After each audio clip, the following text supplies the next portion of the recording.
presentasikan usulan penelitian saya yang berjudul hubungan antara imunoekspresi mTOR dan sulfifin dengan metastasis kelenjar getah bening pada karsinoma payudara subtipe luminal A. Dahuluan, menurut data gelombang tahun 2016 dan WHO tahun 2019, karsinoma payudara ini merupakan keganasan yang paling sering pada wanita dan merupakan penyebab kematian nomor 2 akibat keganasan pada wanita. Indonesia sendiri, kejadian menurut data Kemenkes tahun 2019 per bulan Januari terdapat 42,1 per 100.000 penduduk di Indonesia yang terkena karsinoma payudara dengan rentang dari data gelombokan usianya paling tinggi adalah 40 sampai 50 tahun. Karsinoma payudara ini lewat pemeriksaan imunohistokimia ER, PR, HER2 dan Ki67 kemudian dapat dibagi menjadi beberapa subtipe yaitu luminal A-like, luminal B-like, HER2 type, dan triple negatif. Yang kemudian luminal B terdapat luminal B HER2 positif dan luminal B HER2 negatif. Bagaimana kita tahu bahwa subtipe luminal A karsinoma payudara ini memiliki prognosis yang paling baik dibandingkan dengan subtipe yang lainnya, dengan terapi hormonal sebagai terapi utama pada subtipe luminal A. Namun, pada penemuan kami di Rumah Sakit Hasan Sadikin Bandung pada tahun 2014 sampai 2019 terdapat 58,2% pasien karsinoma payudara luminal A yang mengalami metastasis kelenjar getah bening, di mana metastasis kelenjar getah bening ini merupakan salah satu parameter prognosis yang paling penting. Hal ini juga belum lagi melalui penelitian dari Stostakowska pada tahun 2019 menyebutkan bahwa terdapat 15-20% karsinoma payudara yang memiliki resistensi terhadap terapi hormonal. Sedangkan tadi sudah disebutkan bahwa pada luminal A terapi utamanya adalah terapi hormonal. Dan penelitian HER tahun 2019 menyebutkan bahwa kemoterapi tidak memberikan manfaat tambahan yang signifikan pada kasus karsinoma payudara subtipe luminal A. Sehingga kita dapatkan bahwa ternyata tidak semua kasus luminal A memiliki prognosis yang baik karena ternyata masih didapatkan kasus metastasis kelenjar getah bening yang tinggi dan lagi ditambah dengan modalitas terapi yang sangat terbatas, sehingga peneliti merasa bahwa dibutuhkan suatu modalitas pemeriksaan yang lainnya yang dapat memprediksi kejadian metastasis kelenjar getah bening pada kasus karsinoma payudara luminal A dan sebisa mungkin dapat menjadi terapi target di masa yang akan datang. Maka dari itu, peneliti pada penelitian kali ini ingin meneliti dua buah marker yang berperan dalam metastasis kelenjar getah bening dan dapat dijadikan sebagai target terapi. Dua marker tersebut adalah marker mTOR dan survivin. Kita bahwa pada marker mTOR dan survivin dapat berperan dalam proses regulasi sel tumor dan berperan sebagai mengatur proliferasi, angiogenesis, survival, dan migrasi dari sel tumor. Sehingga tema sentral pada penelitian ini adalah karsinoma payudara merupakan keganasan tersering pada wanita dan penyebab kematian kedua tersering akibat keganasan. Karsinoma payudara dibagi menjadi 5 subtipe berdasarkan pemeriksaan data PR, PR, HER2, dan Ki67. Karsinoma payudara subtipe luminal A ini diketahui memiliki prognosis yang paling baik, namun pada kenyataannya terdapat kasus yang mempunyai prognosis buruk. Salah satu indikatornya adalah metastasis ke kelenjar getah bening. Peningkatan ekspresi mTOR dan survivin berhubungan dengan proses metastasis sel tumor. Ekspresi mTOR dan survivin juga dapat digunakan sebagai penanda terapi target. Hasil penelitian ini diharapkan dapat mengetahui hubungan imunoekspresi mTOR dan survivin pada pasien karsinoma payudara subtipe luminal A yang bermetastasis ke kelenjar getah bening dan yang tidak metastasis. Perumusan masalah pertama adalah apakah terdapat hubungan antara imunoekspresi mTOR dengan metastasis KGB pada karsinoma payudara subtipe luminal A. Yang kedua adalah apakah terdapat hubungan antara imunoekspresi survivin dengan metastasis KGB pada karsinoma payudara subtipe luminal A. Yang ketiga adalah apakah terdapat hubungan antara imunoekspresi mTOR dan survivin secara simultan dengan metastasis KGB pada karsinoma payudara subtipe luminal A. hormonal A dengan tujuan penelitian untuk mengetahui adanya imunoekspresi mTOR dengan metastasis KTP. Yang kedua adalah imunoekspresi dengan metastasis KTP, dan yang ketiga adalah imunoekspresi mTOR dan survivin secara simultan dengan metastasis KTP pada karsinoma payudara sublingual luminal A. Guna penelitian ini secara ilmiah diharapkan memberikan informasi ilmiah mengenai ekspresi mTOR dan survivin yang menggambarkan peranan migrasi pada karsinoma payudara sublingual luminal A.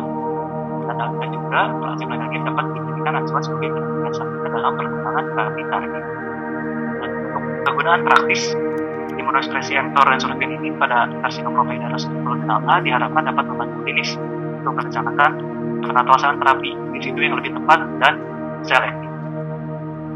Untuk kajian pustaka, anatomi dan histologi payudara bagi menjadi bagian besar, yaitu terminal duct globular unit atau disingkat dengan TDLU, yang terdiri dari ductus dan ductus yang kemudian akan berlanjut ke landak terhadap substansi segmental, apiderista, dan collecting duct. Berikut adalah klasifikasi karsinoma payudara yang terbaru dari WHO Press tahun 2019.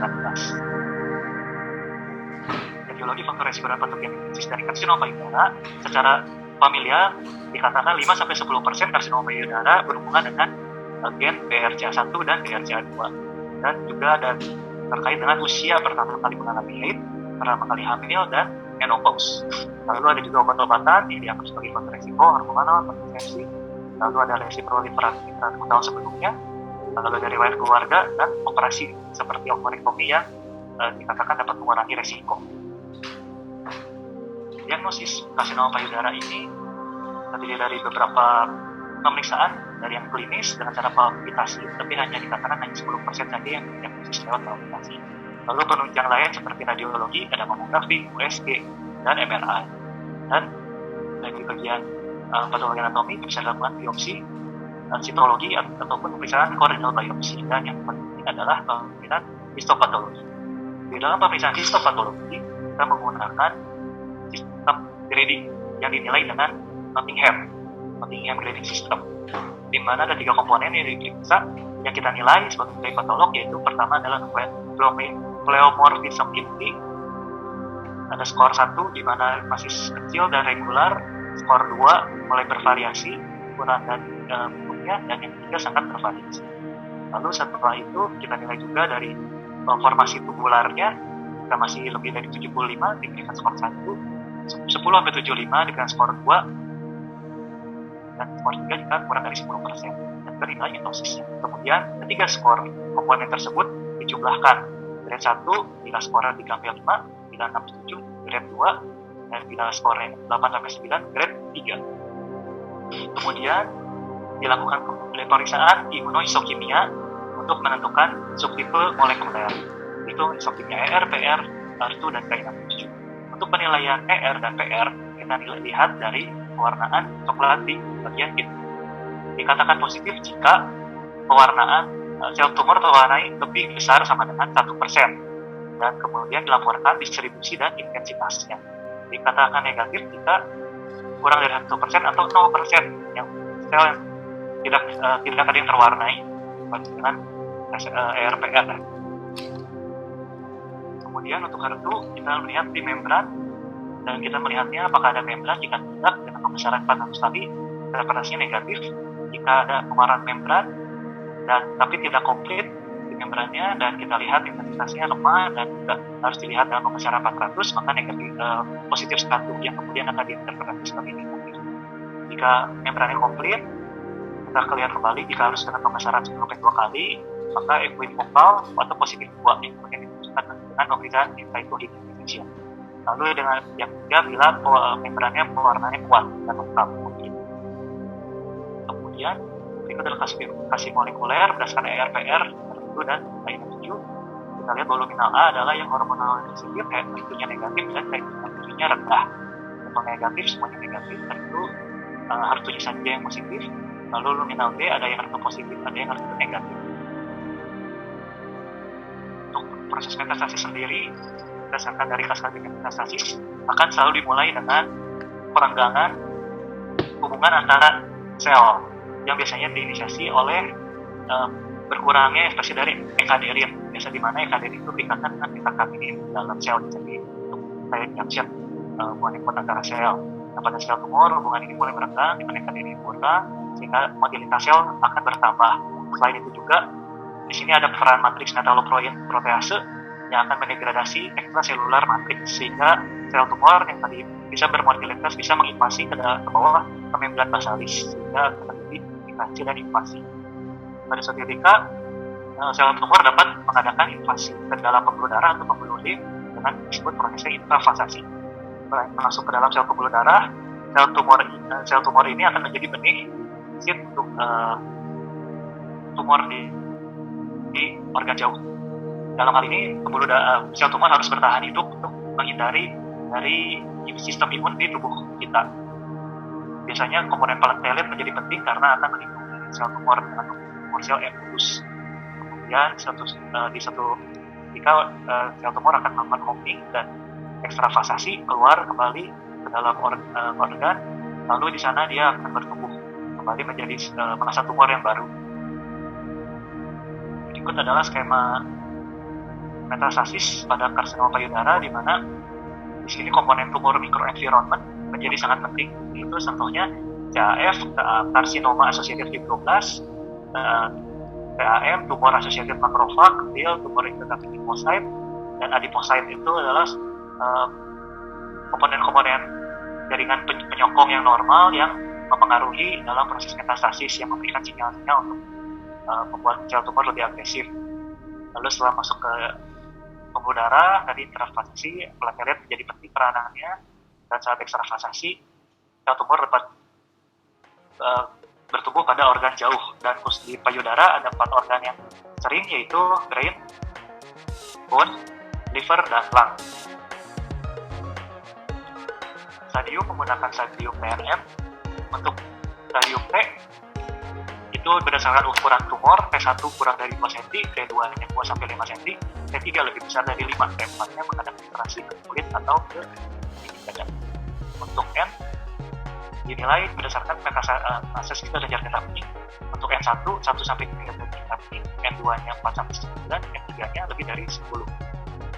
Metastasis adakah metastasis atau tidak ada metastasis. Untuk terapi ada terapi pembedahan, vasektomi atau breast conservative surgical, ada radioterapi, kemoterapi, dan terapi hormon yang seperti yang diberikan pada luka. Namun saat ini juga telah banyak dikembangkan berbagai macam terapi target. Salah satunya adalah terapi target untuk mTOR lewat jalur PI3K dan AKT untuk mTOR, sehingga menghambat proliferasi, survival, dan migrasi dari sel tumor. Karena mTOR sendiri itu merupakan signaling pathway yang mengatur regulasi sel. Dia merupakan signaling pathway yang berasal dari PI3K, AKT, lalu kemudian mTOR. Ini peran di berbagai sel tumor memiliki berbagai macam reseptor permukaan seperti reseptor tyrosine kinase atau seperti RTK.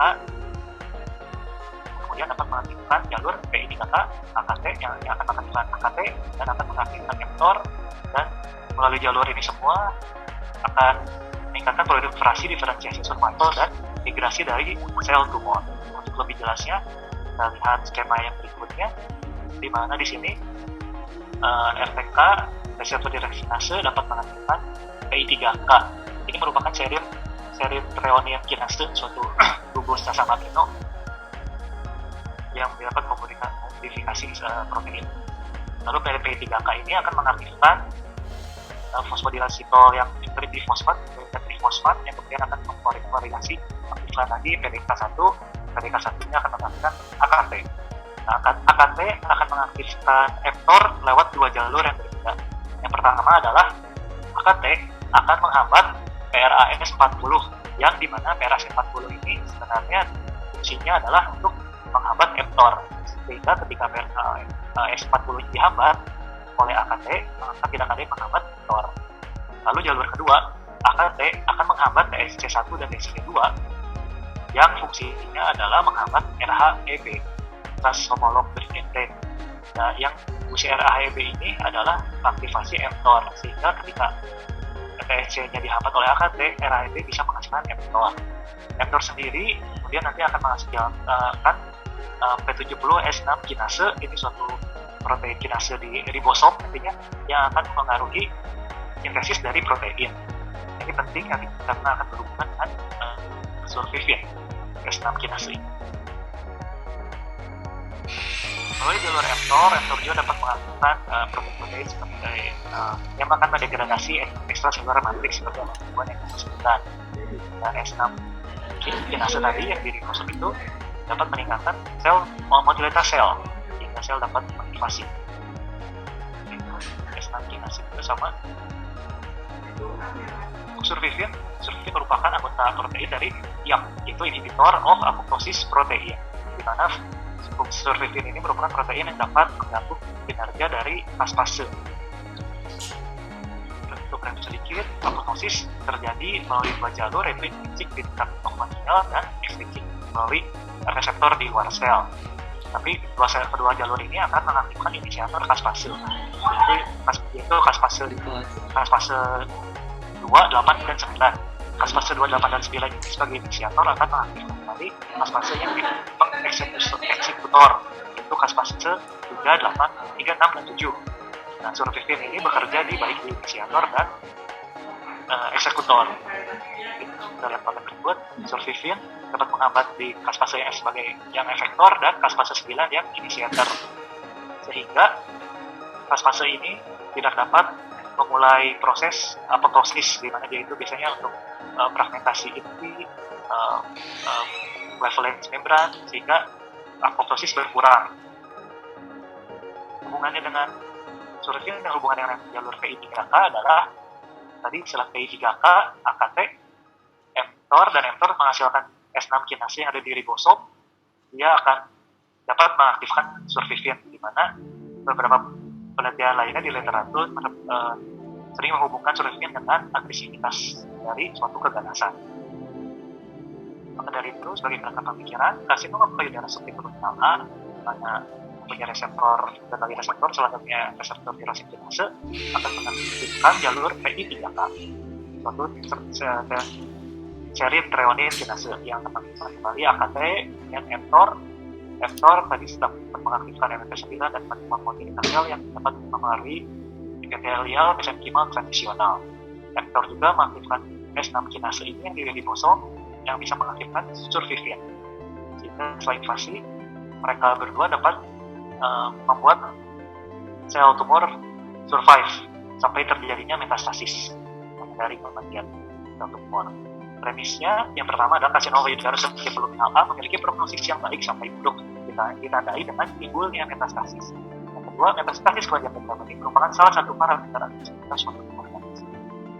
RTK merupakan reseptor permukaan sel yang menyebabkan pertumbuhan sel dan metastasis.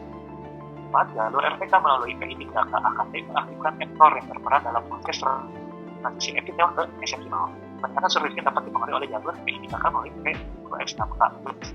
Survivin merupakan protein apoptosis dan dapat ditemukan pada karsinoma payudara. Hipotesisnya terdapat hubungan antara imunisasi mTOR dan metastasis bening pada karsinoma payudara subluminal A. Terdapat hubungan antara imunoextrahepatic dengan hipotesис panjang getah bening pada karsinoma payudara subluminal A. Yang ketiga adalah terdapat hubungan imunoexpresi mTOR dan survivin secara simultan dengan metastasis panjang getah bening pada karsinoma payudara subluminal A. Metode penelitian bahan yang digunakan adalah blok parafin dari pasien karsinoma payudara subluminal A dengan metastasis getah bening yang tidak bermetastasis dengan durasi waktu Januari 2014 sampai April 2020 di Rumah Sakit Hasan Sadikin, Bandung. Kriteria inklusi kasus karsinoma payudara subluminal A dari biopsi dan mastektomi yang telah dilakukan pemeriksaan imunohistokinya PR, HER2, dan KI67 di Departemen Patologi Anatomi RSAS. Data tersedia dari rekam medis pada onkologi RSAS, tersedia blok parafin. Dan cara eksklusinya, blok parafin bisa memahami rusak potongan tipis dan blok parafin tidak dapat terpulas dari batasan mTOR dan survivin. Rancangan penelitian secara cross-seksional dengan mengumpulkan data retrospektif untuk mencari hubungan antara variabel bebas dan variabel tergantung. Variabel bebasnya berupa imunoekspresi mTOR dan survivin pada karsinoma payudara subluminal A. Variabel tergantungnya adalah karsinoma payudara subluminal A yang mengalami metastasis ke kelenjar getah bening dan yang tidak metastasis itu belum diketahui. Kemudian data-data tersebut akan dianalisis secara bivariat dan multivariat dengan minimal sampel bivariat 40 dan multivariat 42 sehingga diambil sampel terbesar itu 42. Berikut adalah definisi operasional secara kategori nominal. Yang pertama adalah metastasis kelenjar getah bening ditemukan atau tidak metastasis kelenjar getah bening. Untuk mTOR digunakan rapid anti-mTOR polyclonal antibody yang akan terwarnai pada sitoplasma sel tumor dengan vistos skor rendah 0,4 hingga 6-12, dan survivin menggunakan rapid anti-survivin polyclonal antibody yang akan terwarna coklat pada sitoplasma ataupun inti sel dengan skor rendah 0,4 dan 6-12. Berikut adalah penilaian imunoekspresi. Tapi dinilai tergantung kita menyanyikan distribusi dan intensitas sel tumor. Distribusi dari skor 0 sampai 4 dan intensitas 0 sampai 3 berdasarkan analisis. Begitu juga dengan imunoekspresi survivin dan distribusi dan intensitas sel tumor. Skor intensitas distribusi 0 sampai 4 dan intensitas 0 sampai 3. Itu ada alur penelitian pengumpulan data kasus karsinoma payudara seperti Fenomena A, pos biopsi dan siktomi di Departemen Patologi Anatomi RSAS Bandung periode Januari 2014 sampai April 2020.